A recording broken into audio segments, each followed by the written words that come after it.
All right, we are coming up on 8 o'clock. So, let's settle in, let's get comfortable, let's grab a drink, and begrudgingly tonight, grab a book. Because we're getting started with something new. Something that might be a little uncomfortable, awkward, just plain annoying, but here we are anyway. So, welcome back, welcome back.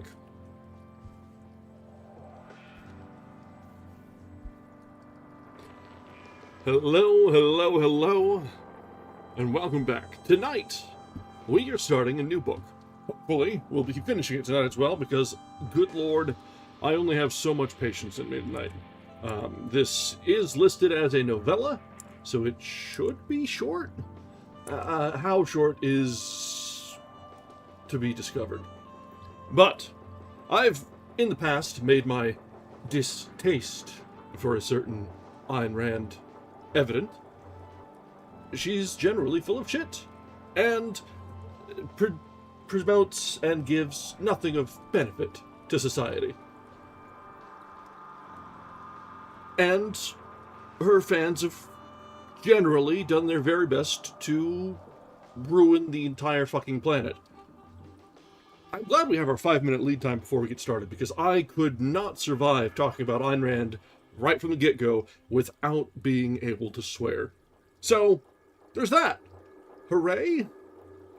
Anyway, as I've previously talked about when we talked about other people that were particularly distasteful or otherwise misguided or whatever the case may be, I think it's important that we don't limit ourselves to just being comfortable with what we read.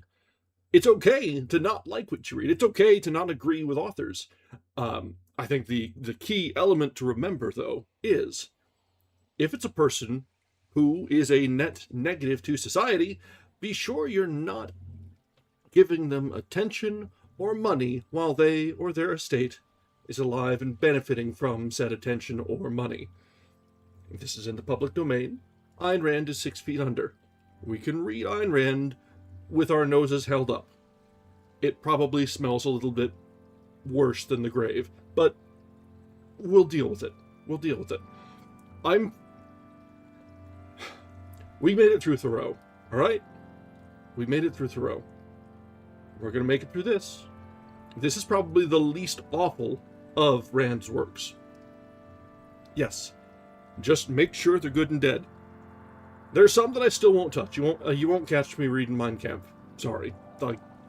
There's a limit to my separation of humanity and just not giving a damn. That one, a bridge too far. This, I can deal with. I'm going to make fun of it the whole time, relentlessly. It's well aware that this is a hate read. That's fine. That's fine. It's okay to hate read. We all have many emotions. Yeah, for real. Like, there's a step too far for certain books and ideas. You just do not air certain things. This is in that gray area where it's socially acceptable, but if you buy into this, you should be lampooned. This is like the nonsense that young right-wingers who haven't learned to think yet read, and older right-wingers push to convince young people that there's more to it than just open greed. That's what this is. The alternatives, or the others that we've touched on, are so much worse than that. So, we can approach this one. We can lampoon this one. We won't be going too much further down in any sort of rabbit holes. Alright, that's enough preface for tonight. Just let it be said, I don't like Rand. I've never liked Rand. I still think it's important to be aware of the ideas that people espouse and the arguments and things that they might hold important, so that you can either A, know why you're avoiding those people in the first place, or B, be well armed when they bring up those arguments or try and quote them, and you can turn around and say, "You're an idiot." It helps when you know what they're talking about. Well, it helps when you know what they're trying to talk about better than they do.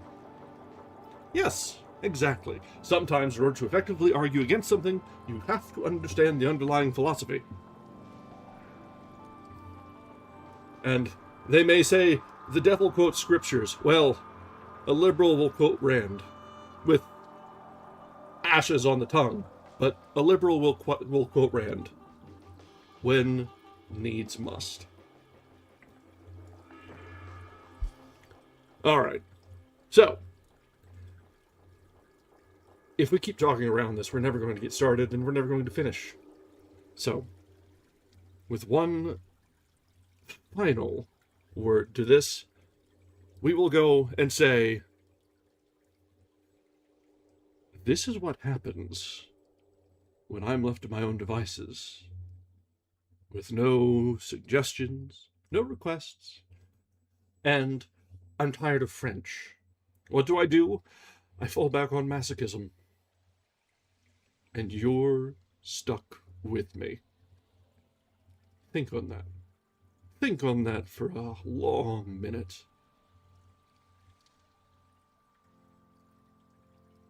Okay. Let's go ahead and shift over into our reading nook, and we will go ahead and get started, because we can't finish if we never start. So, this is Ayn Rand's Anthem.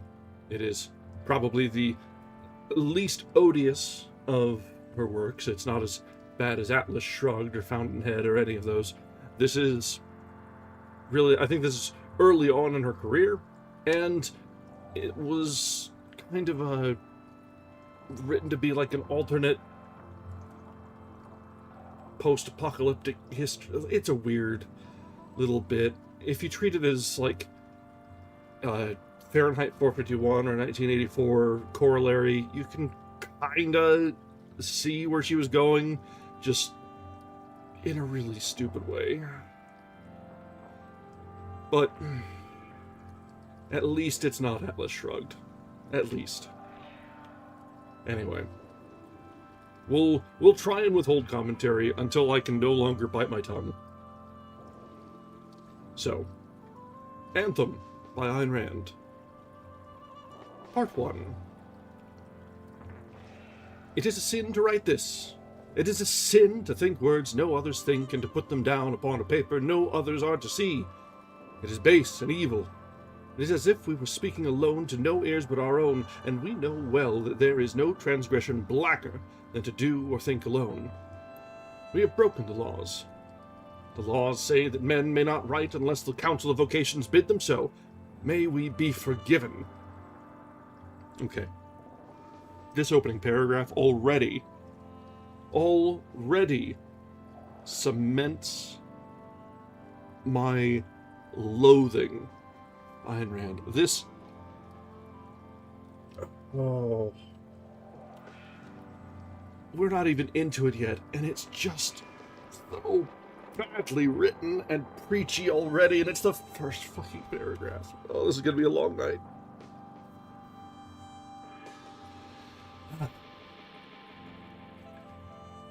But this is not the only sin upon us. We have committed a greater crime, and for this crime there is no name. What punishment awaits us if it is to be discovered we know not, for no such crime has come in the memory of men, and there are no laws to provide for it. It is dark here. The flame of the candle stands still in the air. Nothing moves in this tunnel save our hand on the paper. We are alone here under the earth. It is a fearful word, alone. The laws say that none among men may be alone, ever and at any time, for this is the great transgression and the root of all evil.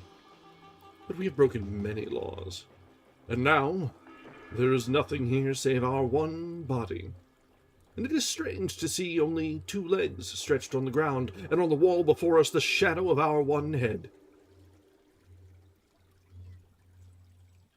The walls are cracked, and water runs upon them in thin threads without sound, black and glistening as blood. We stole the candle from the larder of the home of the street sweepers. We shall be sentenced to 10 years in the Palace of Corrective Detention if it be discovered. But this matters not. It matters only that the light is precious, and we should not waste it to write when we need it for that work which is our crime. Nothing matters save the work, our secret, our evil, our precious work. Still, we must also write, for, may the council have mercy upon us, we wish to speak for once to no ears but our own. Our name is Equality 72521.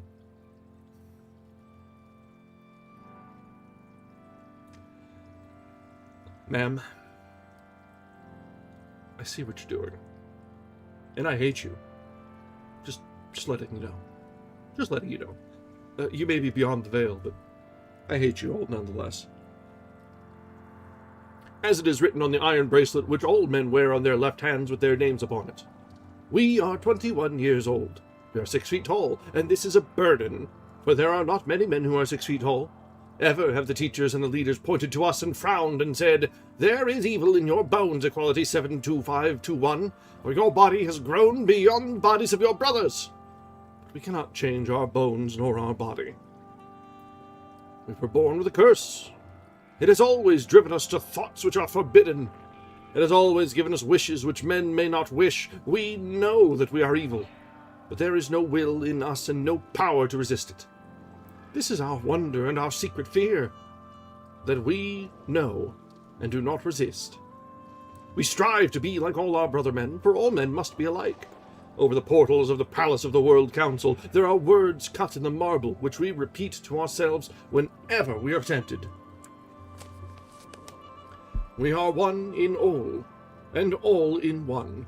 There are no men, but only the great we, one, indivisible and forever. We repeat this to ourselves, but it helps us not. These words were cut long ago. There is green mold in the grooves of the letters and yellow streaks on the marble which come from more years than men could count. And these words are the truth, for they are written on the Palace of the World Council, and the World Council is the body of all truth. Thus has it been ever since the Great Rebirth, and farther back than that no memory can reach. But we must never speak of times before the Great Rebirth, else we are sentenced to 3 years in the Palace of Corrective Detention. It is only the old ones who whisper about it in the evenings, in the home of the useless.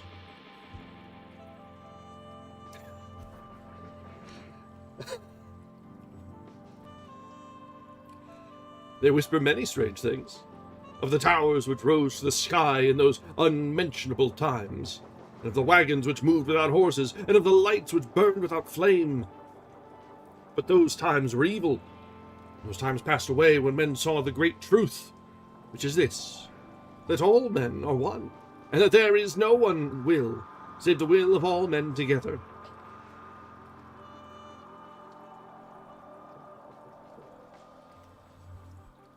All men are good and wise. It is only we, Equality 72521, we alone who were born with a curse. For we are not like our brothers. And as we look back upon our life, we see that it has ever been thus, and that it has brought us step by step to our last, supreme transgression. Our crimes are our crime of crimes hidden here under the ground. We remember the home of the infants, where we lived till we were 5 years old, together with all the children of the city, who were born in the same year. The sleeping halls there were white and clean and bare of all things, save 100 beds. We were just like all our brothers then, save for the one transgression. We fought with our brothers. There are few offences blacker than to fight with our brothers, at any age and for any cause whatsoever. The council of the home told us so, and of all the children of that year, we were locked in the cellar most often. When we were 5 years old, we were sent to the home of the students, where there are 10 wards, for our 10 years of learning. Men must learn till they reach their 15th year. Then they go to work. In the home of the students, we arose when the big bell rang in the tower, and we went to our beds when it rang again.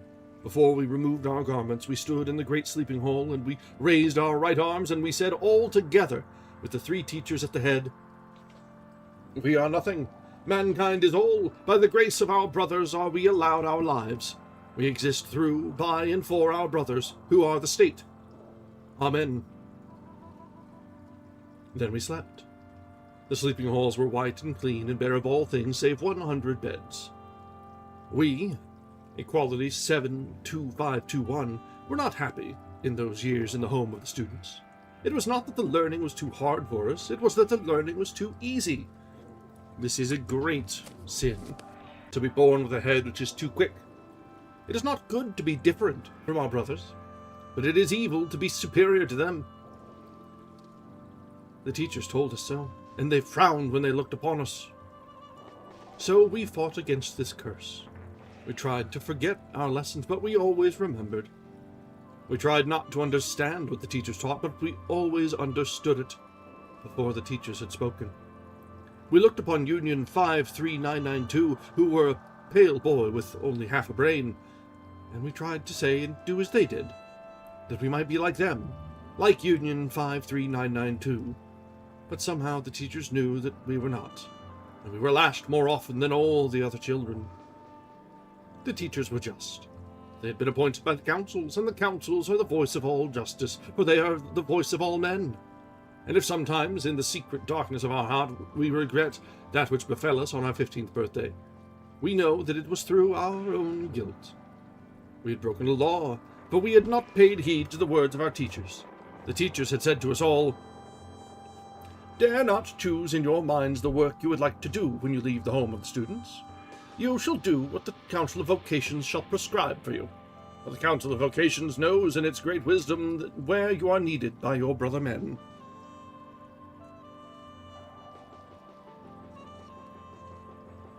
Better than you can know it in your unworthy little minds. And if you are not needed by your brother men, there is no reason for you to burden the earth with your bodies. We knew this well, in the years of our childhood, but our curse broke our will. We were guilty, and we confess it here. We were guilty of the great transgression of preference. We preferred some work and some lessons to the others. We did not listen well to the history of all the councils elected since the Great Rebirth. But we loved the science of things. We wished to know all about all the things which made the earth around us. We asked so many questions that the teachers forbade it. We think that there are mysteries in the sky and under the water and in the plants which grow. But the Council of Scholars has said that there are no mysteries, and the Council of Scholars knows all things.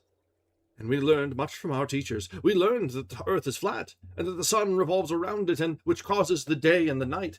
We learned the names of all the winds which blow over the seas and push the sails of our great ships. We learned how to bleed men to cure them of all ailments. We loved the science of things.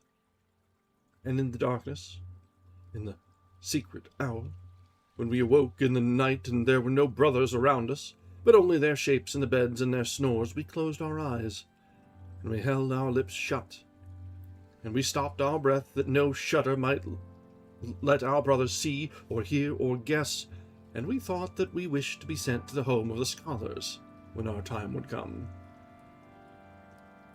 All the great modern inventions come from the home of the scholars, such as the newest one, which was found only 100 years ago, of how to make candles from wax and string, also how to make glass, which is put in our windows to protect us from the rain.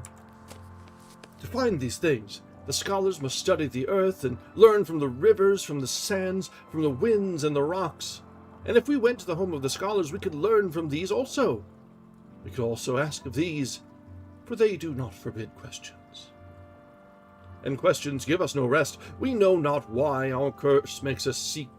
We know not what, ever and ever, but we cannot resist it. It whispers to us that there are great things on this earth of ours, and that we can know them if we try, that we must know them. We ask, why must we know? But it has no answer to give us. We must know that we may know. So we wish to be sent to the home of the scholars. We wished it so much that our hands trembled under the blankets in the night, and we bit our arm to stop that other pain which we could not endure. It was evil, and we dared not face our brothers in the morning, for men may wish nothing for themselves. And we were punished when the Council of Vocations came to give us our life mandates, which tell those who reach their 15th year what their work is to be for the rest of their days.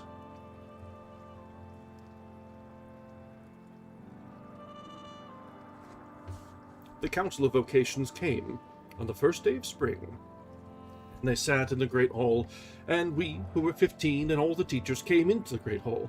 And the Council of Vocations sat on a high dais, and they had but 2 words to speak to each of the students. They called the students' names, and then when the students stepped before them, one after another, the council said, "Carpenter," or "Doctor," or "Cook," or "Leader." Then each student raised their right arm and said, "The will of our brothers be done." Now, if the cook has said carpenter or cook, the students so assigned go to work and they do not study any further. But if the council has said leader, then those students go into the home of the leaders, which is the greatest house in the city, for it has 3 stories. And there they study for many years so that they may become candidates and be elected to the city council and the state council and the world council by a free and general vote of all men. But we wished not to be a leader, even though it is a great honor. We wished to be a scholar.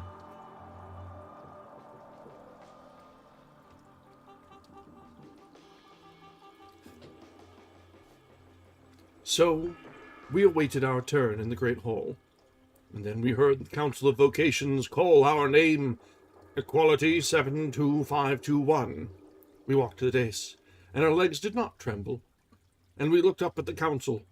There were 5 members on the council, 3 of the male gender and 2 of the female. Their hair was white, and their faces were cracked as the clay of a dry riverbed. They were old. They seemed older than the marble of the temple of the World Council.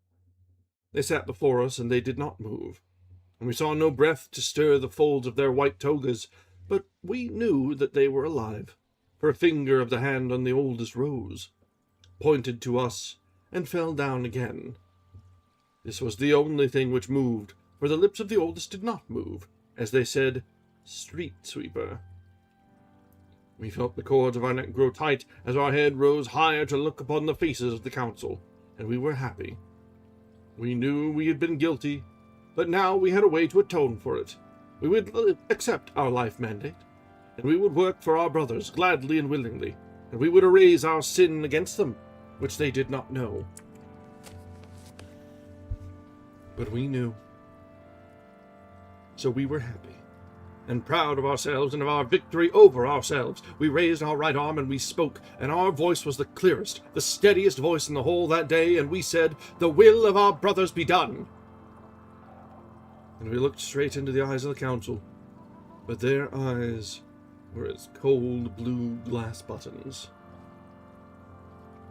So we went into the house of the home of the street sweepers. It is a grey house on a narrow street. There's a sundial in its courtyard.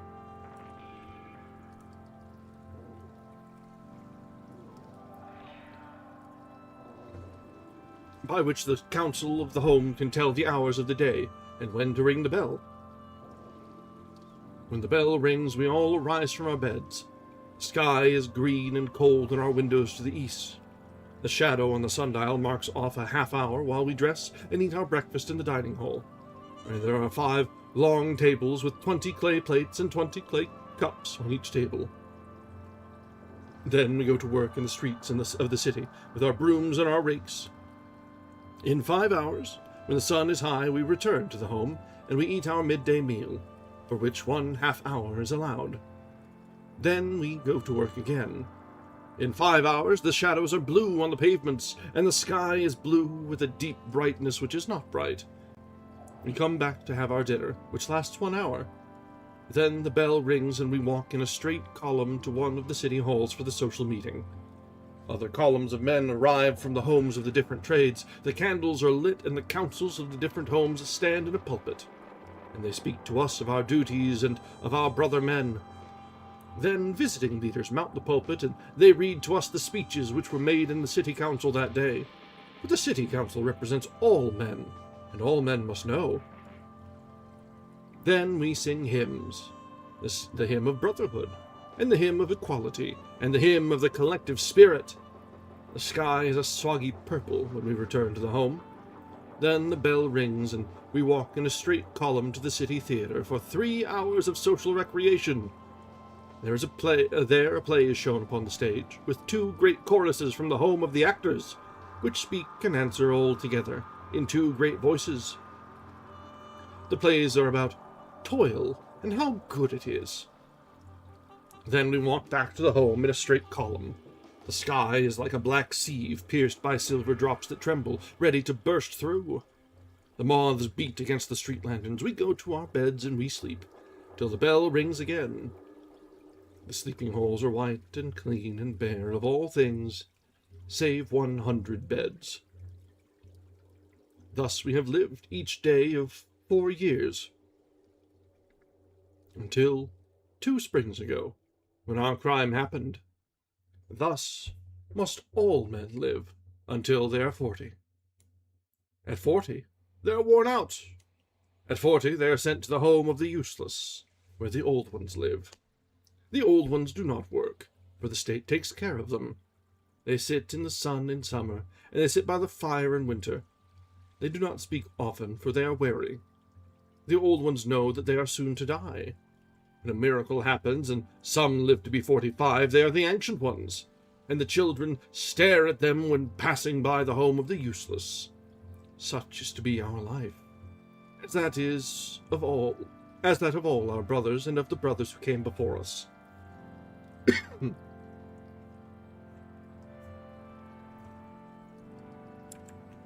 Wrong button there. Whoopsies.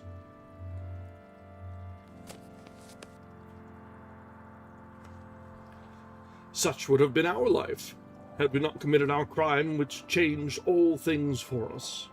And it was our curse which drove us to our crime. We had been a good street sweeper, and like all our brother street sweepers, save for our cursed wish to know, we looked too long at the stars at night, and at the trees and the earth, and when we cleaned the yard of the home of the scholars, we gathered the glass vials, the pieces of metal, the dried bones which they had discarded. We wished to keep these things, and to study them, but we had no place to hide them. So we carried them to the city cesspool, and then we made the discovery. It was on a day of the spring before last. We street sweepers work in brigades of 3, and we were with Union 53992, they of the half-brain, and with the International 48818. Now, Union 53992 are a sickly lad, and sometimes they are stricken with convulsions, when their mouth froths and their eyes turn white. But International 48818 are different. They are a tall, strong youth, and their eyes are like fireflies. Hey, thank you, I appreciate you stopping in. And don't worry about it, it's never an interruption. I don't mind getting a little distraction, especially when we're reading actual garbage like we are tonight. So, I appreciate you. Thank you.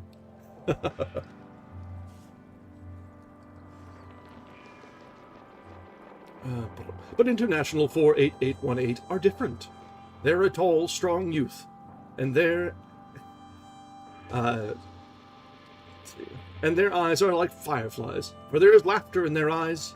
We cannot look upon International 48818 and not smile in answer. For this, they were not liked in the home of the students, as it is not proper to smile without reason. And also they are not liked because they took pieces of coal and they drew pictures upon the walls. And they were pictures which made men laugh. But it is only our brothers in the home of the artists who are permitted to draw pictures. So International 48818 were sent to the home of the street sweepers, like ourselves. International 48818, and we are friends. This is an evil thing to say, for it is a transgression, the great transgression of preference, to love any among men better than the others, since we must love all men, and all men are our friends. So, International 48818, and we have never spoken of it. But we know. When we look into each other's eyes, and when we look thus, without words, we both know other things also. Strange things, for which there are no words, and these things frighten us. So, on that day of the spring before last, Union 53992 were stricken with convulsions on the edge of the city, near the city theatre. We left them to lie in the shade of the theatre tent, and we went with International 48818 to finish our work. We came together to the great ravine behind the theatre. It is empty, save for trees and weeds. Beyond the ravine there is a plain, and beyond the plain there lies the uncharted forest, about which men must not think. We were gathering the papers and the rags which the wind had blown from the theatre, when we saw an iron bar among the weeds. It was old and rusted by many rains. We pulled with all our strength, but we could not move it. So we called International 48818, and together we scraped the earth around the bar. Of a sudden, the earth fell in before us, and we saw an old iron grill over a black hole. International 48818 stepped back, but we pulled at the grill and it gave way. And then we saw iron rings as steps, leading down a shaft into a darkness without bottom.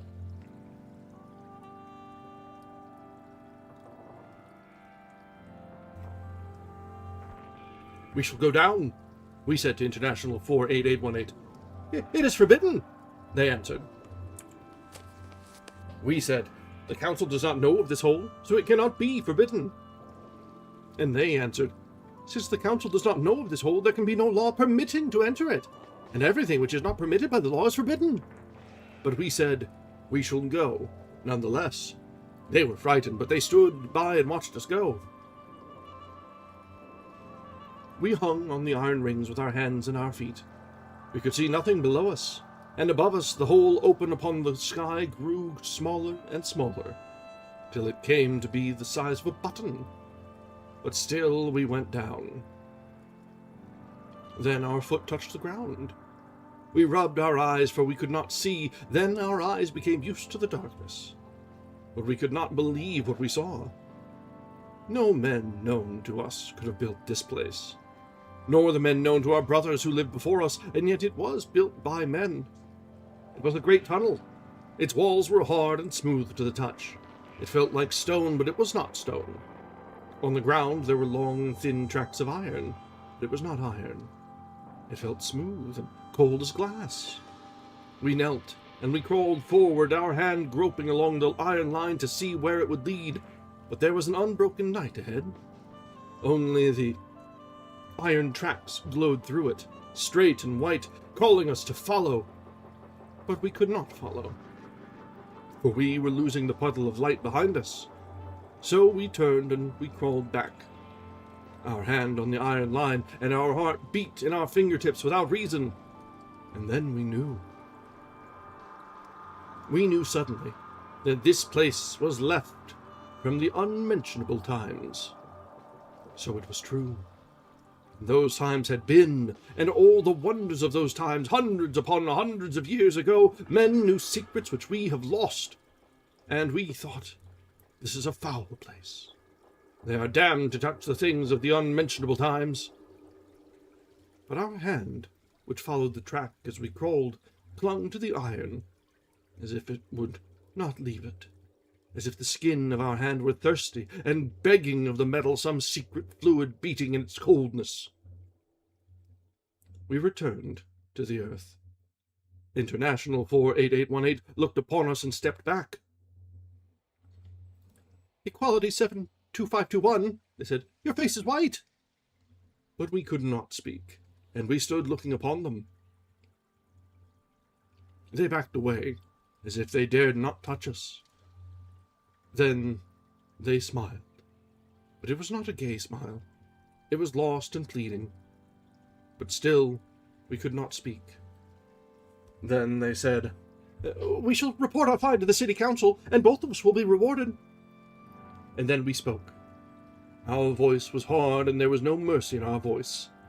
We said, "We shall not report our find to the city council. We shall not report it to any men." They raised their hands to their ears, for never had they heard such words as these. "International 48818, we asked, will you report us to the council and see us lashed to death before your eyes?"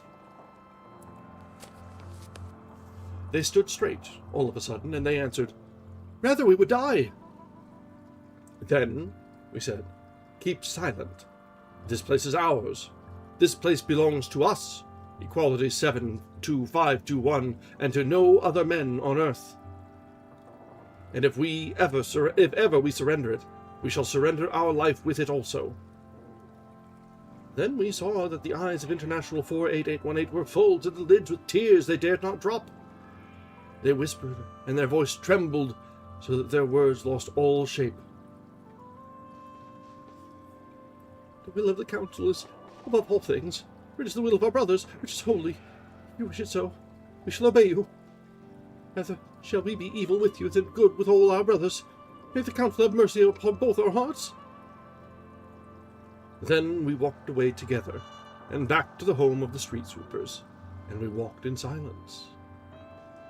Thus did it come to pass that each night, when the stars are high and the street sweepers sit in the city theater, we, Equality 72521, steal out and run through the darkness to our place. It is easy to leave the theater. When the candles are blown out and the actors come onto the stage, no eyes can see us as we crawl out under our seat and under the cloth of the tent. Later, it is easy to steal through the shadows, and fall in line next to International 48818 as the column leaves the theater. It is dark in the streets, and there are no men about, for no men may walk through the city when they have no mission to walk there. Each night, we run to the ravine, and we remove the stones which we have piled upon the iron grill to hide it from the men. Each night, for 3 hours, we are under the earth, alone. We have stolen candles from the home of the street sweepers. We have stolen flints and knives and paper. We have brought them to this place. We have stolen glass vials and powders and acids from the home of the scholars. Now we sit in the tunnel for 3 hours each night, and we study. We melt strange metals, and we mix acids, and we cut open the bodies of the animals which we find in the city cesspool. We have built an oven of the bricks we gathered in the streets. We burn the wood we find in the ravine. The fire flickers in the oven, and blue shadows dance upon the walls, and there is no sound of men to disturb us. We have stolen manuscripts. This is a great offense. Manuscripts are precious, for our brothers in the home of the clerks spend 1 year to copy 1 single script in their clear handwriting. Manuscripts are rare, and they are kept in the home of the scholars. So we sit under the earth, and we read the stolen scripts. 2 years have passed since we found this place, and in those 2 years we have learned more than we have learned in the 10 years at the home of the students. We have learned things which are not in the scripts. We have solved secrets of which the scholars have no knowledge. We have come to see how great is the unexplored, and many lifetimes will not bring us to the end of our quest.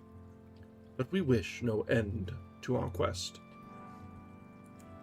We wish nothing, save to be alone, and to learn, and to feel as if each day our sight were growing sharper than the hawk's, and clearer than the rock crystal. Strange are the ways of evil.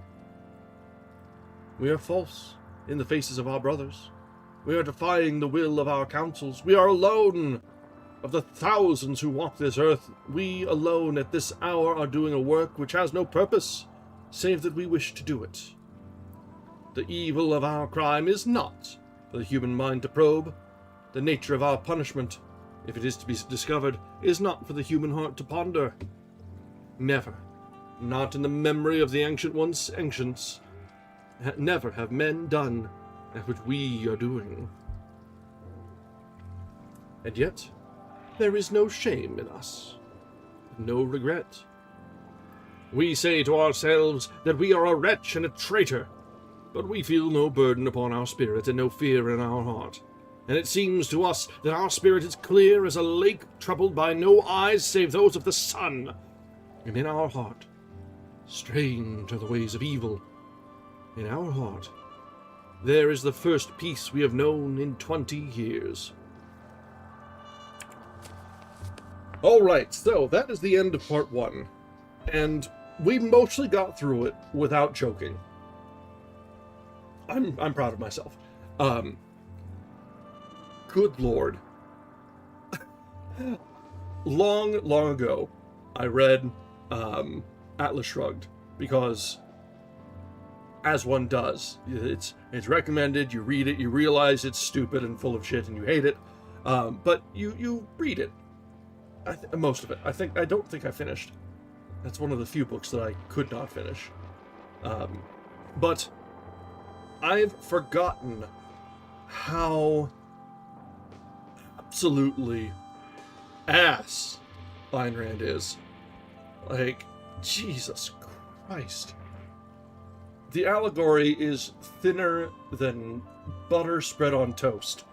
This hurts. It's so bad. Not only is the prose bad, the topics are bad. This is just like, wow! Yeah, exactly! Like, I know this was all meant to be, like, pushing the rugged individuality and to show that, like, the Red Scare is real, everyone be so afraid, if look how equal they are over there, what if they took over, oh my god, Jesus Christ. Exactly, baby's first allegory indeed. This hurts, but as I said, it is entirely valid to hate read. It's valuable to be exposed to things that make you uncomfortable. Now, I would say it should, when you're reading something that makes you feel uncomfortable, it should be because you're pushing a border, not because you are committing mental seppuku. Because that's basically what this is. We are all collectively dumber for having listened to this for an hour. Yeah. But Vonnegut made that point tongue-in-cheek and satirically. Like, Vonnegut meant for that to be bad. So, there's that. Rand was entirely serious with this. She was trying to write something that was meant to be approachable and like a what-if story. Like a terror to scare the children into the right and proper capitalism. But instead we ended up with this.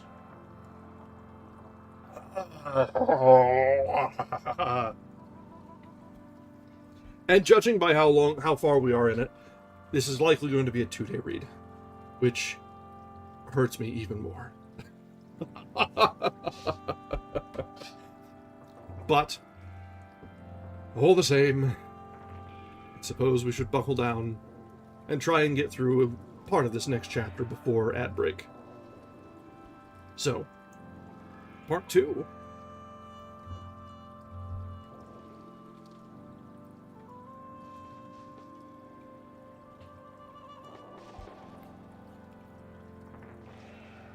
Liberty 5-3000. Liberty 5-3000. Liberty 5-3000. 3000. We wish to write this name. We wish to speak it, but we dare not speak it above a whisper. For men are forbidden to take notice of women, and women are forbidden to take notice of men. But we think of one among women, they whose name is Liberty 5-3000, and we think of no others. Okay. I thought part 1 was bad. This is going to be so much worse. This is going to be so much worse already. Buckle in, friends. The women who have been assigned to work the soil live in the homes of the peasants beyond the city. Where the city ends, there is a great road winding off to the north, and we street sweepers must keep this road clean to the first milepost. There is a hedge along the road, and beyond the hedge lie the fields. The fields are black and plowed, and they lie like a great fan before us, with their furrows gathered in some hand beyond the sky, spreading forth from that hand, opening wide apart as they come toward us, like black pleats that sparkle with thin green spangles. Women work in the fields, and their white tunics in the wind are like the wings of seagulls beating over the black soil. And there it was that we saw Liberty 5-3000 walking along the furrows.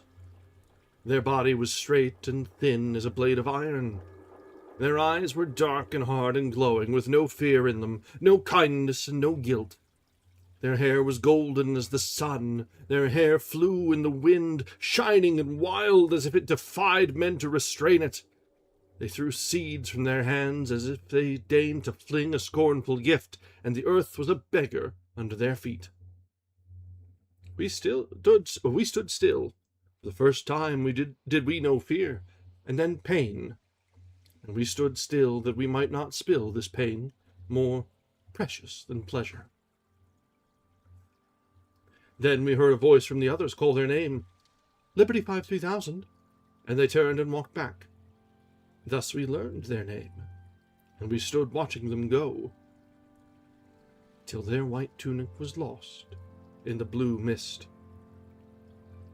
And the following day, as we came to the northern road, we kept our eyes upon Liberty 5-3000 in the field, and each day thereafter we knew the illness of waiting for our hour on the northern road. And there we looked at Liberty 5-3000 each day. We know not whether they looked at us also, but we think they did.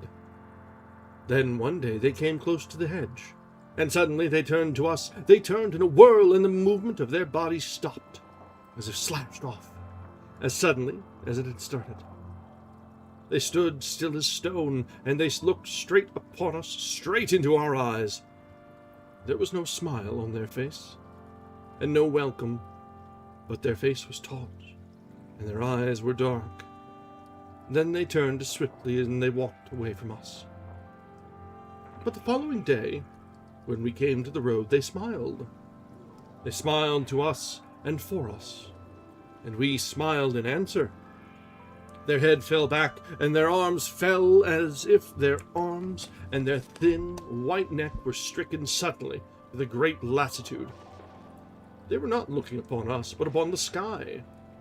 Then they glanced at us over their shoulder, and as we felt as if a hand had touched our body, slipping softly from our lips to our feet.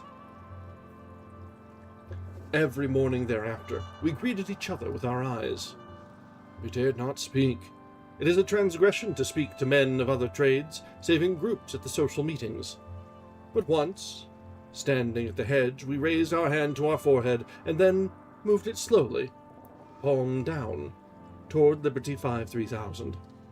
Had the others seen it, they could have guessed nothing, for it looked only as if we were shading our eyes from the sun.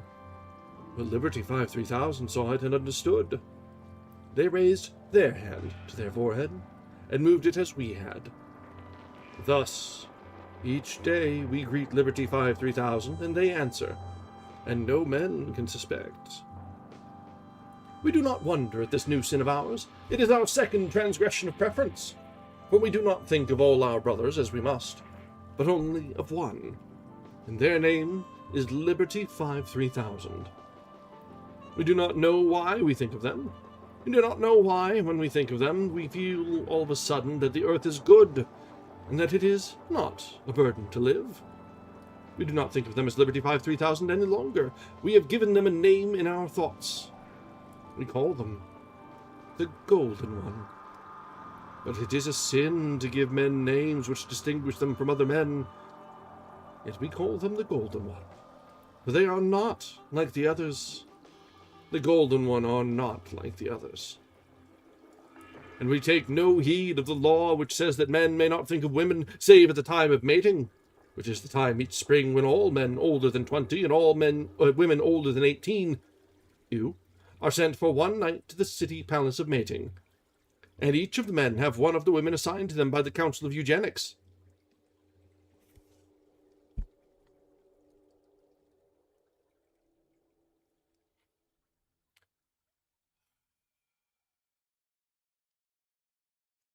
Children are born each winter, but women never see their children, and children never know their parents. Twice have we been sent to the palace of mating, but it is an ugly and shameful matter, of which we do not like to think. We had broken so many laws, and today we have broken one more. Today we spoke to the Golden One. The other women were far off in the field when we stopped at the hedge by the side of the road. The Golden One were kneeling alone at the moat which runs through the field, and the drops of water falling from their hands as they raised the water to their lips were like sparks of fire in the sun. Then the Golden One saw us, and they did not move, kneeling there looking at us, and circles of light played upon their white tunic, from the sun on the water of the moat, and one sparkling drop fell from a finger of their hand held as frozen in the air. Then the Golden One rose and walked to the hedge, as if they had heard a command in our eyes. The two other street sweepers of our brigade were 100 paces away down the road, and we thought that International 48818 would not betray us, and Union 53992 would not understand. So we looked straight upon the Golden One, and we saw the shadows of their lashes on their white cheeks, and the sparks of sun on their lips, and we said, "You are beautiful, Liberty 53000. Their face did not move, and they did not avert their eyes, only their eyes grew wider, and there was triumph in their eyes, and it was not triumph over us, but over things we could not guess. Then they asked, "What is your name?" "Equality 72521, we answered.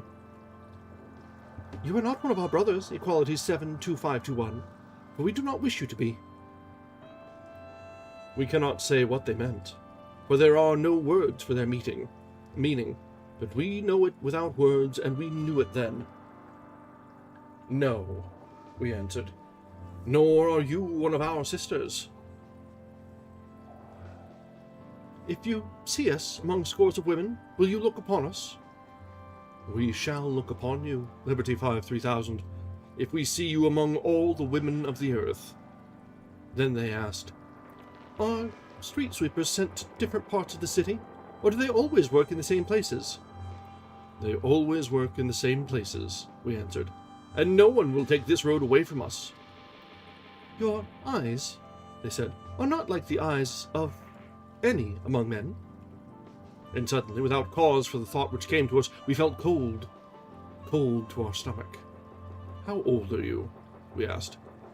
They understood our thought, for they lowered their eyes for the first time.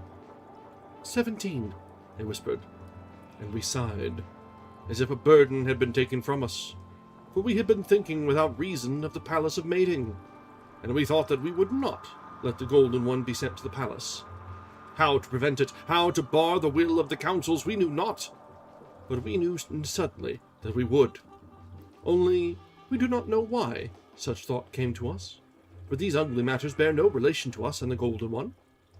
What relation can they bear? Still, without reason, as we stood there by the hedge, we felt our lips drawn tight with hatred, a sudden hatred for all our brother men, and the Golden One saw it and smiled slowly, and there was in their smile the first sadness we had seen in them. We think that, in the wisdom of women, the Golden One had understood more than we can understand. Then 3 of the sisters in the field appeared, coming toward the road. "Bro, fucking thank you. As soon as we get done with this break, I'm grabbing a shot." Then 3 of the sisters in the field appeared, coming toward the road. So the Golden One walked away from us. They took the bag of seeds, and they threw the seeds into the furrows of earth as they walked away. But the seeds flew wildly, for the hand of the Golden One was trembling.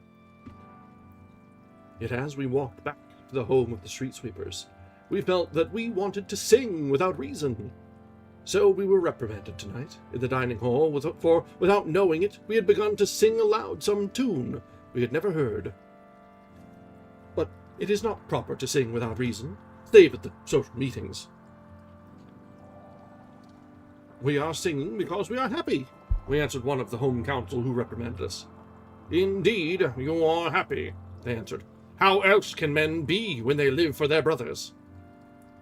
And now, sitting here in our tunnel, we wonder about these words. It is forbidden not to be happy. For, as it has been explained to us, men are free, and the earth belongs to them. And all things on earth belong to all men, and the will of all men together is good for all, and so all men must be happy. Yet as we stand at night in the great hall, removing our garments for sleep, we look upon our brothers and we wonder. The heads of our brothers are bowed, the eyes of our brothers are dull, and never do they look one another in the eyes. The shoulders of our brothers are hunched, and their muscles are drawn as if their bodies were shrinking and wished to shrink out of sight. And a word steals into our mind as we look upon our brothers. That word is fear. There is fear hanging in the air of the sleeping halls.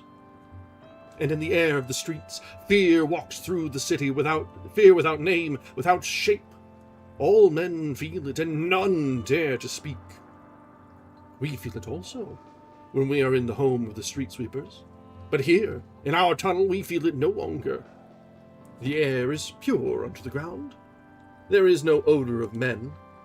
And these 3 hours give us strength for our hours above the ground. Our body is betraying us, for the council of the home looks with suspicion upon us. It is not good to feel too much joy, nor to be glad that our body lives, for we matter not, and it must not matter to us whether we live or die, which is to be as our brothers will it.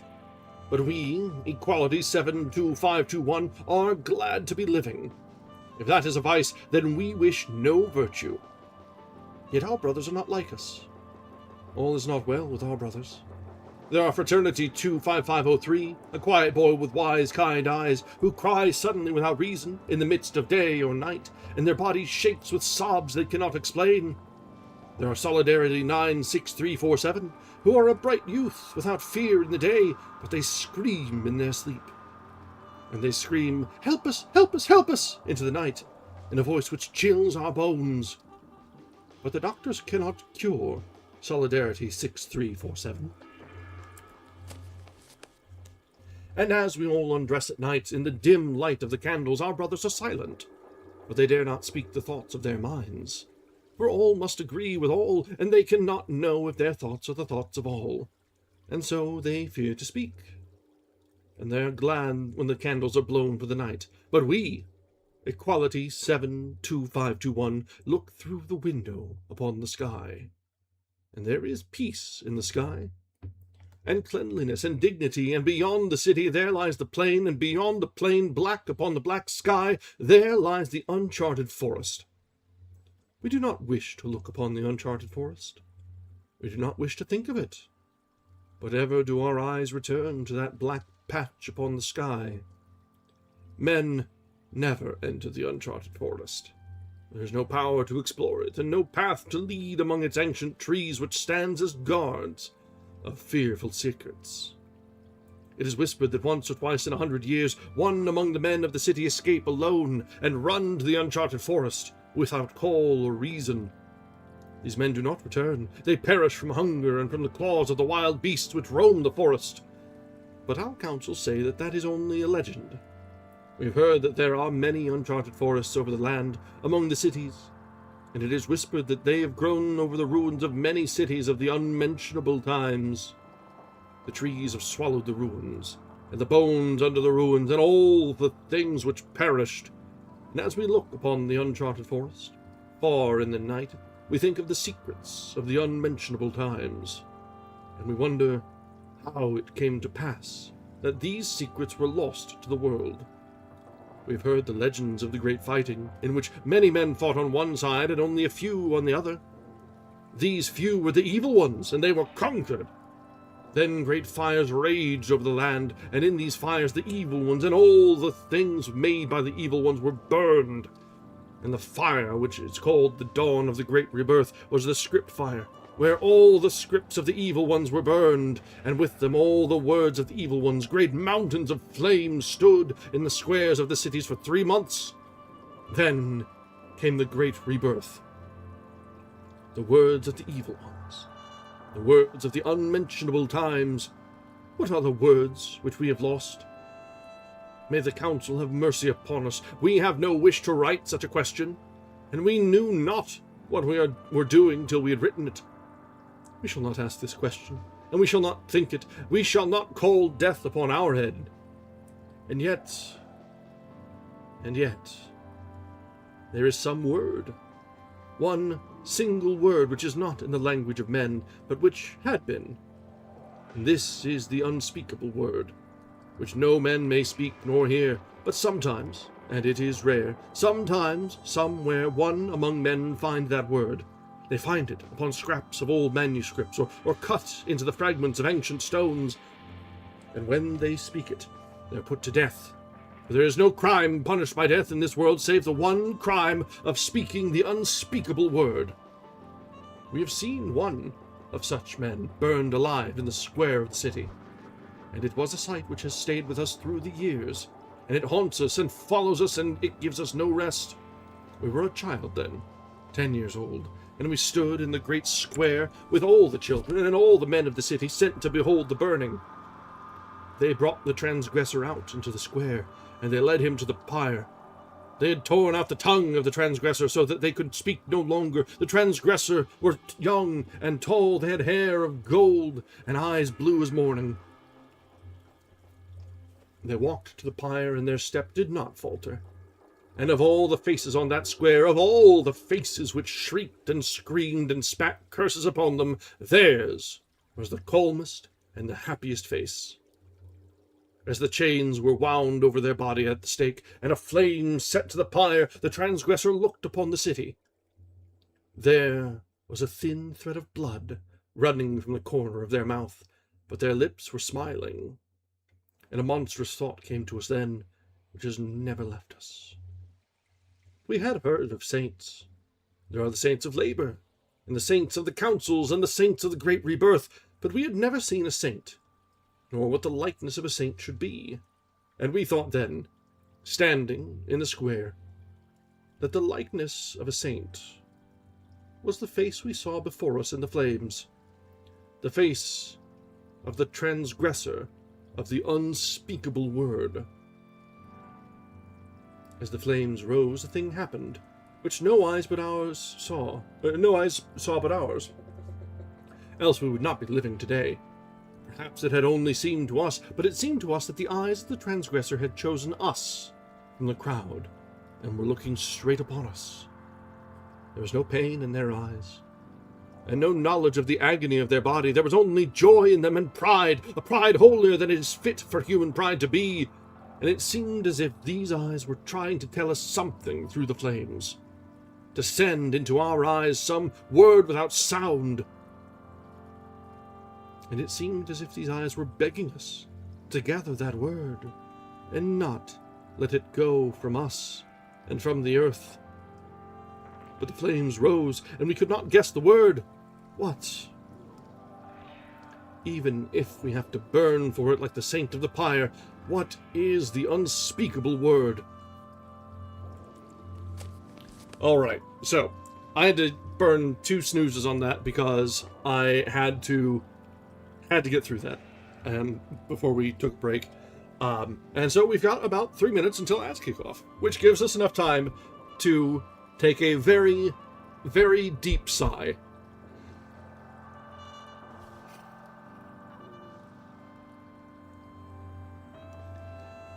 This is every bit as bad as I feared. Every bit. My imagination was not strong enough. This is so much worse.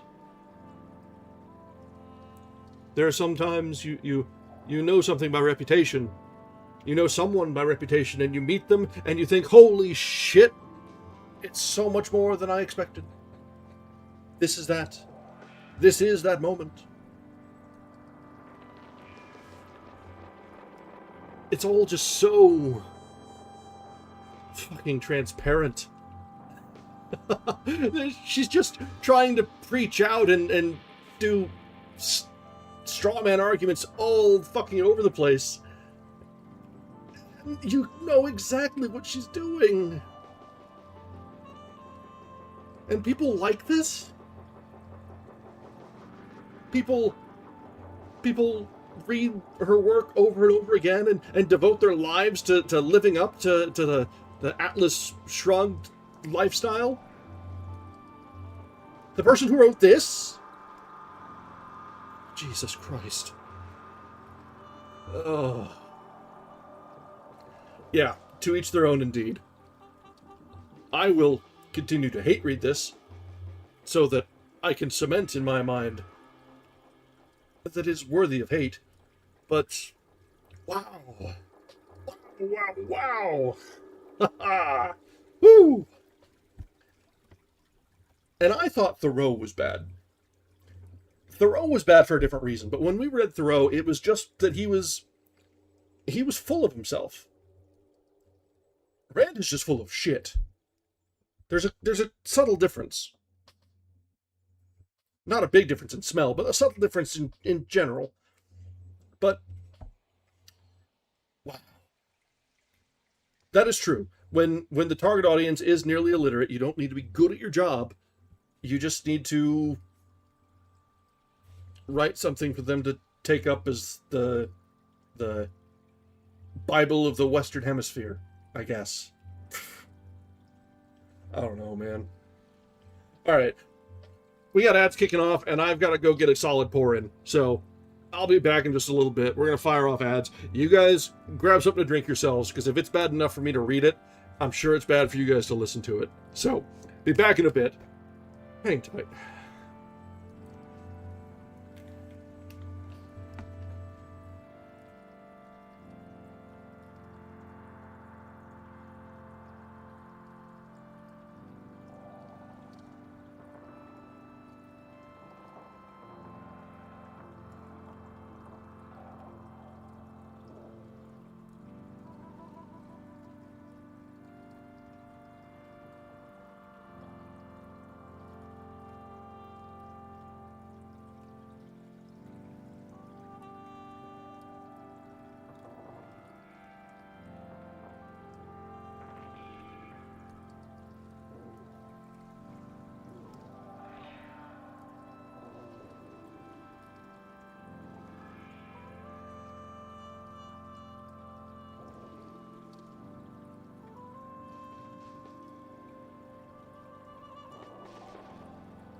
Alright, we are back. I'm going to do a quick update here, because while we're out, I took a pull from a bottle of Evan Williams, and that's just to clear the palate. And I did find in the cabinet a actual very nice bottle of Angel's Envy. So we've got that neat, because that is not, you don't do pulls on that. You don't do that straight from the bottle. You respect this one. It's a nice whiskey. Neat is the way. And thank you again for the suggestion / redeem, Arcane. I didn't notice while we were, I'm not sure if it was while we were on ad break or just before, but Volkmec, thank you very much for the follow, friend. I'm sorry that we had to meet this way, but hopefully you're enjoying my suffering, and hopefully you'll enjoy when we read good books down the line.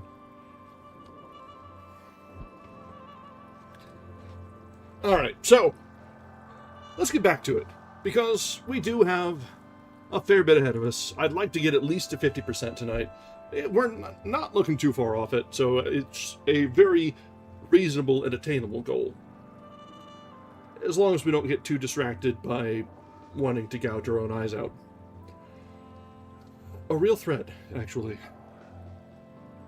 So, let's continue with part 3 of Anthem. We, Equality 72521, have discovered a new power of nature, and we have discovered it alone, and we alone are to know it. It is said, now let us be lashed for it, if we must. The Council of Scholars has said that we all know the things which exist, and therefore the things which are not known by all do not exist. We think that the Council of Scholars is blind. The secrets of this earth are not for all men to see, but only for those who will seek them. We know, for we have found a secret unknown to all our brothers. We know not what this power is, nor whence it comes, but we know its nature. We have watched it and worked with it. We saw it first 2 years ago. One night we were cutting open the body of a dead frog when we saw its leg jerking. It was dead, yet it moved. Some power, unknown to men, was making it move. We cannot understand it. Then, after many tests, we found the answer. The frog had been hanging on a wire of copper, and it had been the metal of our knife which had sent the strange power to the copper through the brine of the frog's body. We put a piece of copper and a piece of zinc into a jar of brine. We touched a wire to them, and there, under our fingers, was a miracle which had never occurred before. A new miracle, and a new power. This discovery haunted us. We followed it in preference to all our studies. We worked with it. We tested it in more ways than we can describe, and each step was as another miracle unveiling before us. We came to know that we had found the greatest power on earth, for it defies all the laws known to men. It makes the needle move and turn on the compass which we stole from the home of the scholars. But we had been taught, when still a child, that the lodestone points to the north, and that this is a law which nothing can change. Yet our new power defies all laws. We found that it causes lightning, and never have men known what causes lightning. In thunderstorms we raised a tall rod of iron by the side of our hole, and we watched it from below. We have seen the lightning strike it again and again, and now we know that metal draws the power of the sky, and that metal can be made to give it forth. We have built strange things with this discovery of ours. We used it for the copper wires, which we found here under the ground. We have walked the length of our tunnel, with a candle lighting the way. We can go no farther than half a mile, for earth and rock had fallen at both ends, but we gathered all the things we found, and we brought them to our workplace. We found strange boxes with bars of metal inside, with many cords and strands and coils of metal. We found wires that led to strange little globes of glass on the walls. They contained threads of metal thinner than a spider's web. These things help us in our work. We do not understand them, but We think that the men of the unmentionable times had known our power of the sky, and these things had some relation to it. We do not know, but we shall learn. We cannot stop now, even though it frightens us that we are alone in our knowledge. No single one can possess greater wisdom than the many scholars who are elected by all men for their wisdom. Yet we can. We do. We have fought against saying it, but now it is said we do not care. We forget all men, all laws, and all things save our metals and our wires. So much is still to be learned. So long a road lies before us. And what care we if we must travel it alone?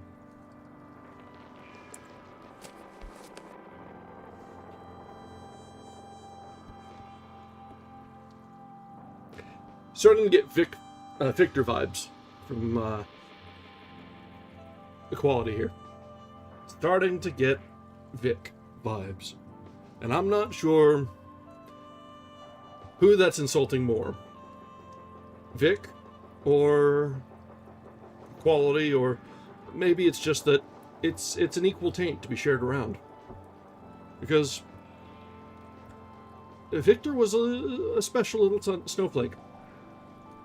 And this guy is shaping up to be very much in line.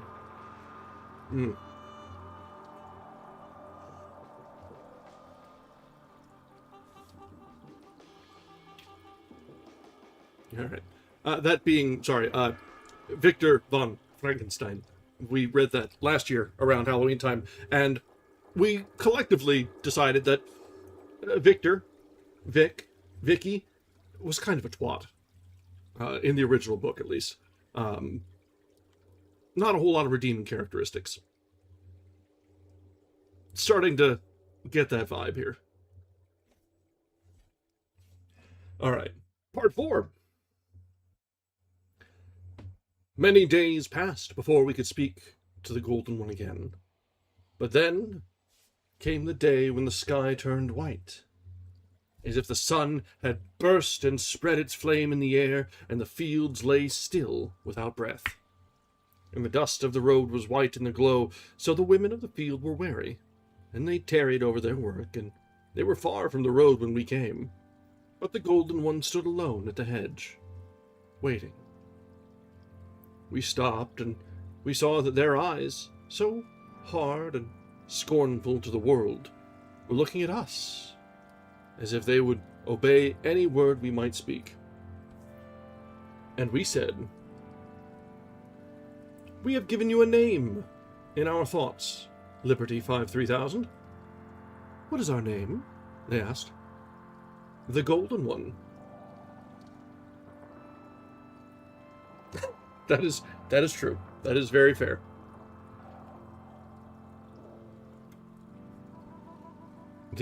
Let the fictional apple fall near to the ill-favored tree.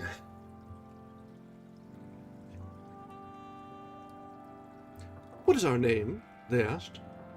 "The Golden One. Nor do we call you Equality 72521 when we think of you. What name have you given us?" They looked straight into our eyes, and they held their head high, and they answered, "The Unconquered." Oh, Jesus Christ. Really?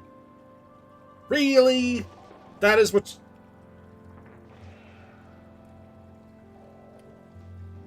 Ms. Rand, I didn't have high hopes, but really? That's just... Yeah! Steve would be so much more fitting. Fred, Steve, something along those lines, but the Unconquered? Pretentious much? Jesus, bitch.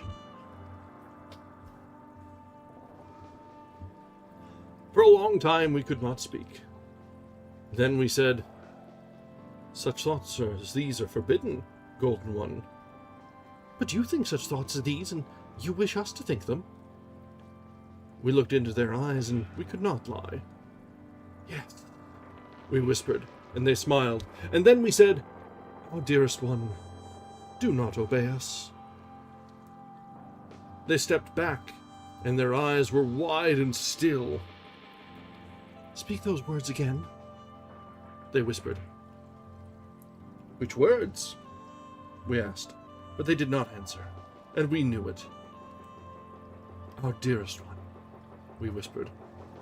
Never have men said this to women. The head of the Golden One bowed slowly, and they stood still before us. Their arms at their sides, the palms of their hands turned to us, as if their body were delivered in submission to our eyes, and we could not speak.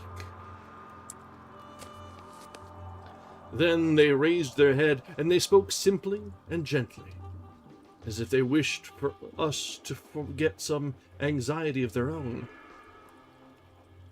The day is hot, they said, and you have worked for many hours, and you must be weary. No, I answered.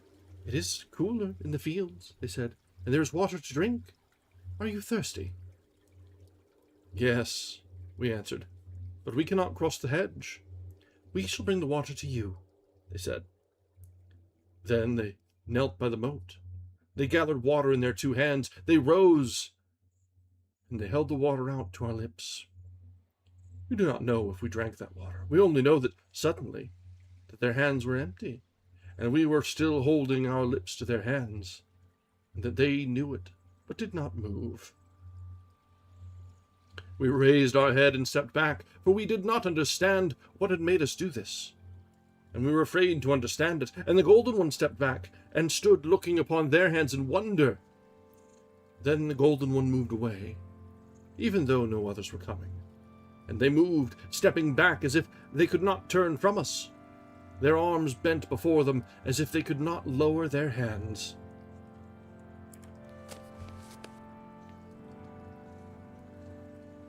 So, somehow,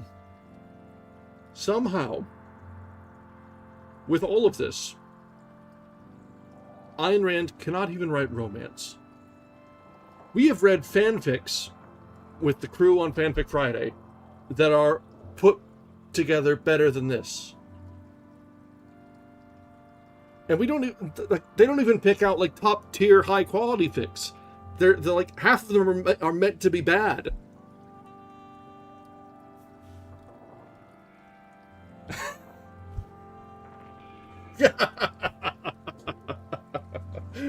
Oh, Christ almighty. Whew. Yeah, we really do need to stop, because given the delay for when it comes out, I swear you were probably typing that as I was saying it. So the shared brain cell continues to just be passed around.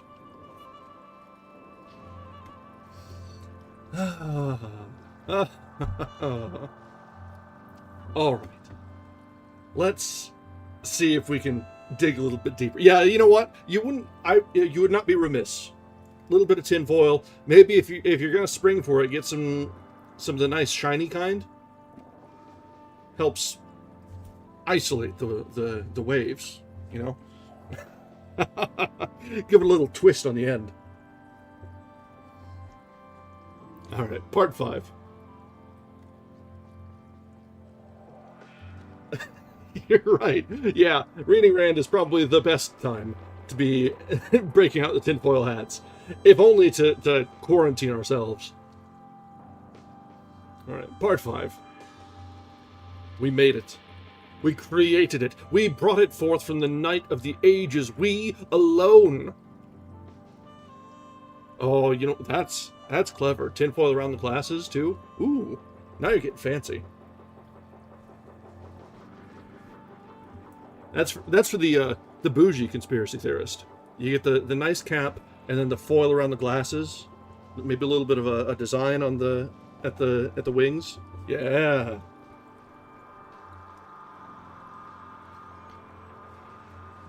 We know not what we are saying.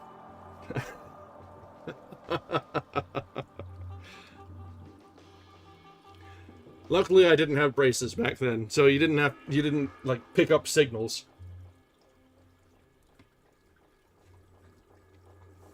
We know not what we are saying. Our head is reeling. We look upon the light which we have made. We shall be forgiven for anything we say tonight. Tonight, After more days and trials than we can count, we finished building a strange thing from the remains of the unmentionable times. A box of glass, devised to give forth the power of the sky of greater strength than we had ever achieved before. And when we put our wires to this box, when we closed the current, the wire glowed. It came to life. It turned red, and a circle of light lay on the stone before us. We stood, and we held our head in our hands. We could not conceive of that which we had created. We had touched no flint, made no fire, yet here was light. Light that came from nowhere, light from the heart of metal. We blew out the candle. Darkness swallowed us. There was nothing left around us, nothing save the night, and a thin thread of flame in it. As a crack in the wall of a prison. We stretched our hands to the wire, and we saw our fingers in the red glow. We could not see our body nor feel it, and in that moment, nothing existed, save our two hands over a wire glowing in a black abyss.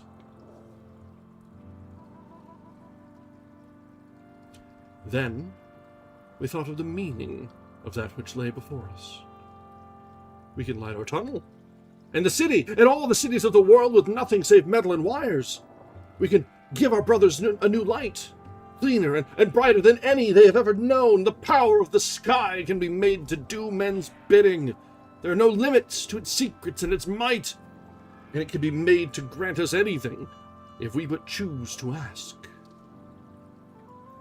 Then we knew what we must do. Our discovery is too great for us to waste our time in sweeping the streets. We must not keep our secret to ourselves, nor bury it under the ground. We must bring it into the sight of all men. We need all our time. We need the workrooms of the home of the scholars. We want the help of our brother scholars and their wisdom joined to ours. There is so much work ahead of all of us, for all the scholars of the world. In a month, the World Council of Scholars is to meet in our city. It is a great council, to which the wisest of all lands are elected, and it meets once a year in the different cities of the earth. We shall go to this council, and we shall lay before them as our gift this glass box with the power of the sky. We shall confess everything to them. They will see, understand, and forgive. Our gift is greater than our transgression. They will explain it to the Council of Vocations, and we shall be assigned to the home of the scholars. This has never been done before, but neither has a gift such as ours ever been offered to men. We must wait. We must guard our tunnel as we had never guarded it before, for should any man, save the scholars, learn of our secret, they would not understand it, nor would they believe us. They would see nothing save our crime of working alone, and they would destroy us and our light. We care not about our body, but our light is... Yes, we do care. For the first time, we do care about our body. For this wire is as a part of our body as a vein torn from us, glowing with our blood. Are we proud of this thread of metal? Or of our hands which made it? Or is there a line to divide these two? We stretch out our arms. For the first time do we know how strong our arms are. And a strange thought comes to us. We wonder, for the first time in our life, what we look like. Men never see their own faces and never ask their brothers about it, for it is evil to have concern for one's own face or bodies. But tonight, for a reason we cannot fathom, we wish it were possible to us to know the likeness of our own person. Ms. Rand, really? You just had to throw that in there? And a little extra wrinkle? Mirrors are evil now? Really? Uh-huh.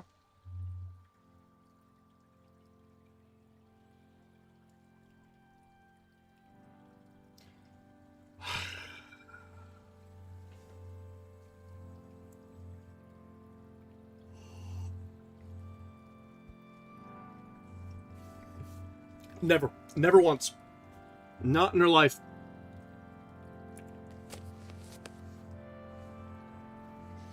Alright, let's continue. I think part 6 will get us past the halfway mark, and we'll see how we look with time when we get through it. So, part 6. We have not written for 30 days. For 30 days, we have not been here, in our tunnel. We had been caught. It happened on that night when we wrote last. We forgot, that night, to watch the sand in the glass, which tells us when 3 hours have passed, and it is time to return to the city theater. When we remembered it, the sand had gone out. See, when I was a kid, you'd turn the lights off in the bathroom and say a name into a mirror 3 times and someone would be murdered or something. Now, they just try and sell you some scammy crypto. I'm not sure if that's better or worse. Could be worse, actually. Could be worse.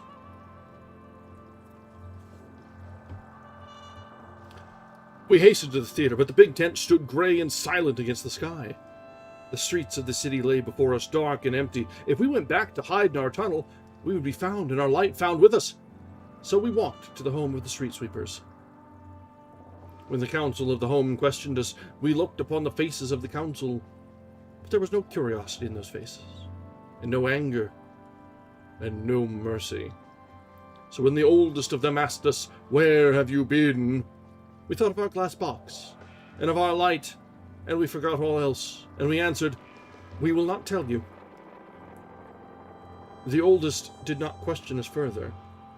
They turned to the 2 youngest and said, and their voice was bored, "Take all brother equality 72521 to the Palace of Corrective Detention.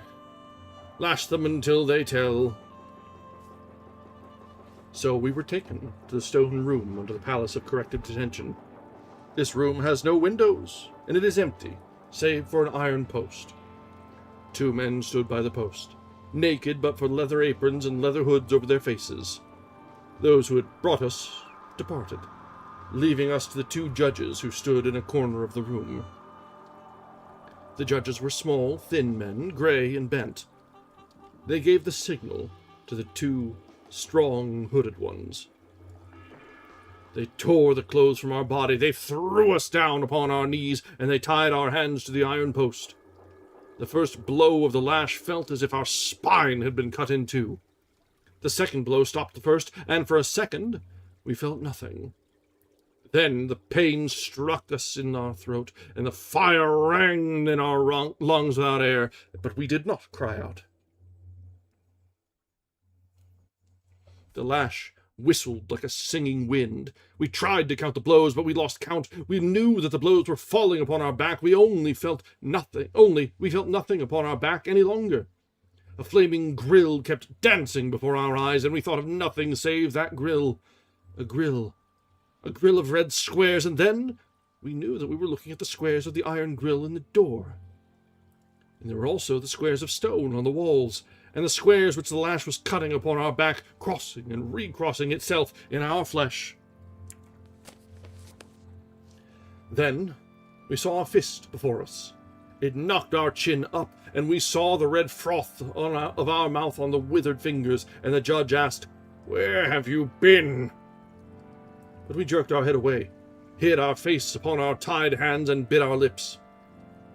The lash whistled again. We wondered who was sprinkling burning coal dust upon the floor, for we saw drops of red twinkling on the stones around us. Then we knew nothing, save 2 voices snarling steadily, one after the other, even though we knew they were speaking many minutes apart.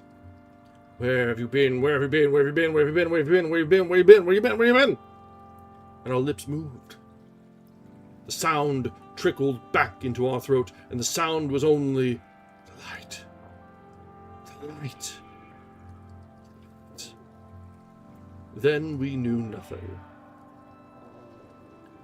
We opened our eyes, lying on our stomach on the brick floor of a cell. We looked upon 2 hands lying far before us on the bricks, and we moved them, and we knew that they were our hands. we could not move our body. Then we smiled, for we thought of the light, and that we had not betrayed it. We lay in our cell for many days, the door opened twice each day, once for the men who brought us bread and water, and once for the judges. Many judges came to our cell. First the humblest, and then the most honored judges of the city. They stood before us in their white togas, and they asked, "Are you ready to speak?" But we shook our head, lying before them on the floor, and they departed. We counted each day and each night as it passed. Then, tonight, we knew that we must escape, for tomorrow the World Council of Scholars is to meet in our city. How convenient. It was easy to escape from the Palace of Corrective Detention. The locks are old on the doors, and there are no guards about. There's no reason to have guards, for men have never defied the councils so far as to escape from whatever place they were ordered to be. Our body is healthy, and strength returns to it speedily. We lunged against the door, and it gave way. We stole through the dark passages, and through the dark streets, and down into our tunnel. We lit the candle, and we saw that our place had not been found, and nothing had been touched, and our glass box stood before us on the cold oven as we had left it. What matter now, the scars upon our back? Tomorrow, in the full light of day, we shall take our box, and leave our tunnel open, and walk through the streets to the home of the scholars. We shall put before them the greatest gift ever offered to men. We shall tell them the truth. We shall hand to them, as our confession, these pages we have written.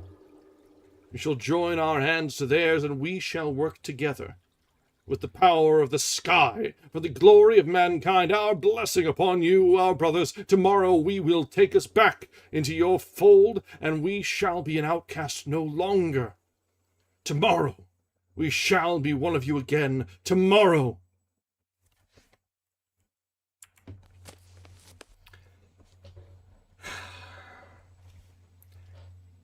It is so incredibly transparent that Rand just has it in her mind that in all of her books, in all of her works, in anything, there's one good and sensible man, one good and sensible woman who is lost but ready to be saved by the good and sensible man.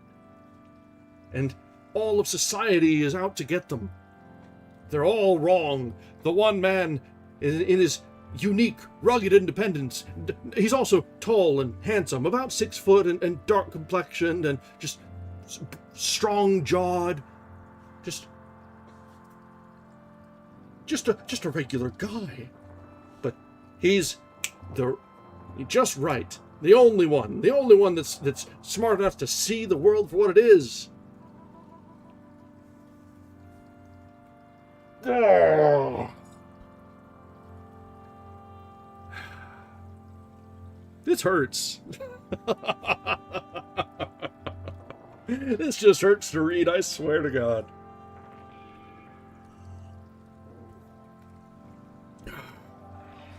Alright, let's see. We're just above halfway through the book, but let me see how many parts are left. There are 12. Okay, so we are right at the halfway mark. There's a little bit of lead. I think, just to spread out our suffering, we may wrap up here. So let's just hang out and chat for a little bit. I'm going to set a bookmark here. And we'll get out of our reading nook. So, somehow, this is probably the least bad of Ayn Rand's works. Most because it's so short. It's weird. Like, I can go full emotive. I can go voice actor and like kill my throat trying to put emotion into the page, and it's not nearly as hard to get through as this. I'm just glad that you guys here are in on the joke that this is a hate read. I am so glad that none of them came out of the woodwork for this. I was worried when I put the Bluesky tags and did the put Ayn Rand in. I'm like, oh, this is gonna be bad, isn't it? This has the potential to be so bad. But luckily, we're in good company. We're in good company, and that helps. It could be so much worse. So much worse. Oh. So, as I was reading through this, it reminded me of a lot of things. And one of them is that when I was younger, I read a fantasy series that, after I'd gotten a solid chunk through it, realized was just fantasy Ayn Rand. If you've read the Sword of Truth series, when I was reading it originally, without thinking about it, it was fine. It was basic fantasy fare. But as I've gotten older, and I haven't reread it in years because I just can't bring myself to do it, because it's basically just a fantasy fanfic of Ayn Rand's work. That's all it is. It's one guy who, the main antagonist is like the evil leader of a commune that is taking over, like overrunning the continent with a horde of people who are all equal, but more equal than others, sort of deal. This! And I look back and think, man, young me was fucking stupid for not having seen it. God. It is. Fantasy is very vulnerable to that. Because it's an easy plot device. You have a powerful leading character who is coming in to save the day. They've got maybe magic, or maybe you've got like a Conan the Barbarian style where he's just stronger than everybody else. And then they become their own moralistic fountainhead. Oh god, I said fountainhead. God damn it. Yeah. But yeah, it is very vulnerable to that. And you actually have to work hard to avoid that. You see that in a lot of, even in modern fantasy, where authors will intentionally veer away from it, introduce flaws to their characters that do make them more human, but it's very easy to just let their characters be the perfect example of the sensible mankind. So I understand how it can become that. But when you see it when they don't avoid it, when they lean into it, you're just like, oh, yeah. When I had that realization, I very, very quickly realized that I could not read that book again, because I would just hate doing so, or that series, and it was like a 10-book series. It still sits up on the, oh god. Yeah. Ender's Game and the series are another of those that are problematic. Although, I think Ender's Game is more problematic in that the author is kind of a dipshit as well, if I remember right. And that certainly is not helping anything. Because, like, sometimes the author can just accidentally write something that is objectionable. They're writing a good story, and some of the themes divert into territory that is morally repugnant. That wasn't the case with Ender's Game. That series was poisoned from the well, shall we say. And it's a shame, because it could have been good sci-fi. But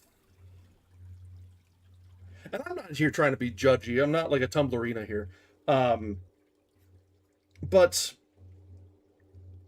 like, come on. Come on. Exactly. It's like, because it would be a good, like, it could have been good. Be open to people of different backgrounds, their differences, their different capabilities, and it's like finding the value in each, and then turning around and, as you say, being a homophobe, and that's a deal breaker. Sorry, there's no coming back from that.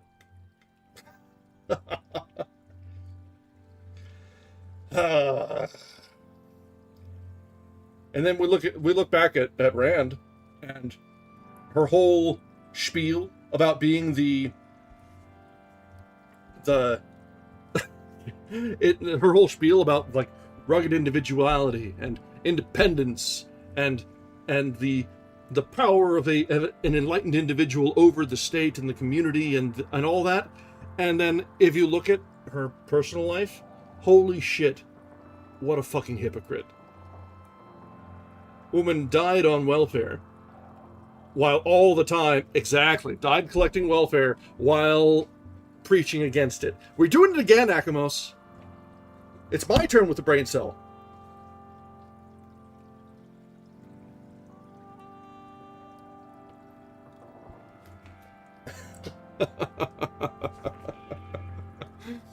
Oh, man. Yeah, no, I have no problem with people on welfare. It exists. It's a good institution. It's there to serve a purpose. Sometimes people need help. And you know what is a great mechanism for providing help? The state. Because at scale, wouldn't you know, some things are best served at large scale, like welfare and healthcare and many things. Exactly. That's one of the best uses for our taxes, to help people, feed people, whether they need it temporarily or whether it's long-term because they literally cannot if they're insolvent for any reason, whether it be fault of their own or not. I don't care. Yeah. We're on the same page. It's not that she was on welfare that's the problem. It's the fact that her whole life was standing against it. And she died complaining about it. That's the issue. That's the issue. We're in good company here. We all know. We are on the same page.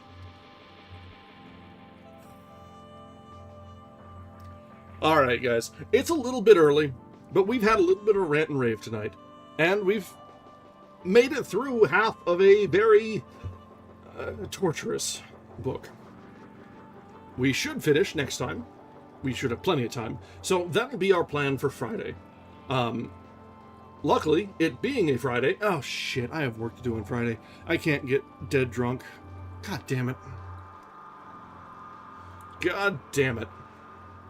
I would say a Friday is a great time to finish this because we can all just get blitzed. But... yeah, I knew this was going to get you ranting. It was going to get me ranting. It was going to be bad. Because generally, those of you in my community are a good sort. We're all good eggs around here. And this sort of writing and ideology generally pisses us all off. So we can suffer together. And let this be a lesson. Give me a suggestion for a book or I'll do it again. Well, not very quickly, because I don't want to do this again. Anyway, we'll be back on Friday.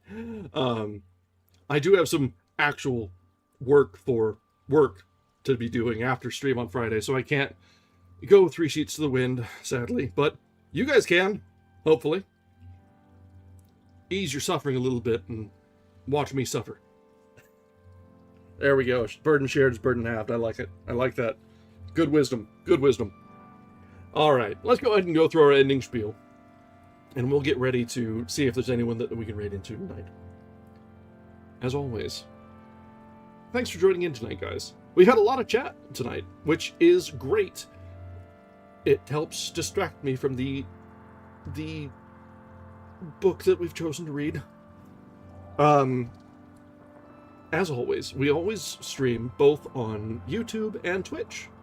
If you're on the YouTube side, a subscription to the channel and a like on the stream both go a very long way toward convincing the algorithm to send us some new friends.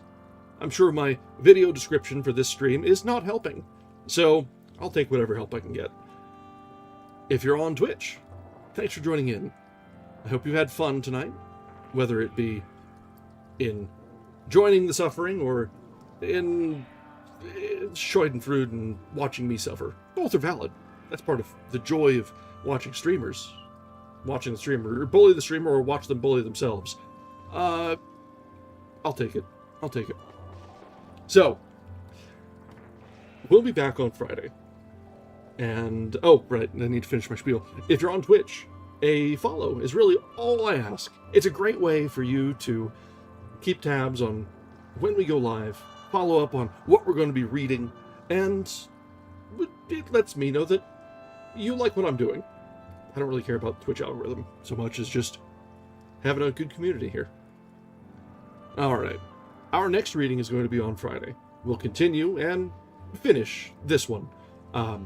It should be a relatively short reading. I expect we'll be finishing about 9:30 Eastern or so, maybe give or take a little bit. So it should be a short suffering. And then we'll go into our regular schedule as normal. We always have a modern, unarchived reading on Saturdays. So look forward to that. We'll be finishing up Sphere this Saturday. Not sure how much of that time it'll take, but Crichton is always good for a palate cleanser. Always good. He's basically literary Hollywood, which is convenient because he's one of the most adapted writers that Hollywood has picked up. Funny how that works. Alright, let's go ahead and see who is reading tonight, because as always, I prefer to raid into fellow readers. We have a small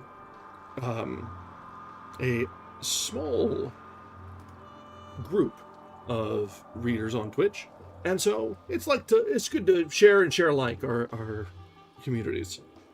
So let's see, who is reading tonight? Some writers. A bunch of writers. It always surprises me how many people are writing and being productive on Twitch. Good for them being productive, honestly. Let's see. Oh, is this guy...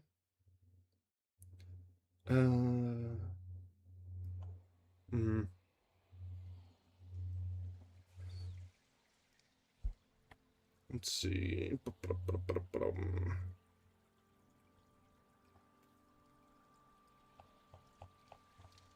Let me get a refresh to make sure we're all on with a live group. Same category.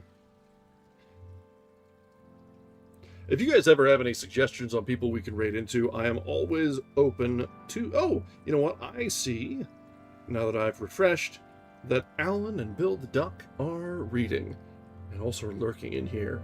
Oh ho ho. And it's been a little bit since we've gone on that way. So they're reading, looks like The Forever War, ooh, by John Halderman. Let's go hang out with Alan. That's true. It is good for being parallel productivity and a little bit of background noise too. It's just generally good. So, all right. We'll be back next time on Friday. Until then, we're going to redirect over to Alan and Bill the Duck tonight. I hope you give them our very best. They're reading The Forever War by John Haldeman. All right. Thank you very much for joining me and suffering with me tonight. And until next time, have a lovely evening.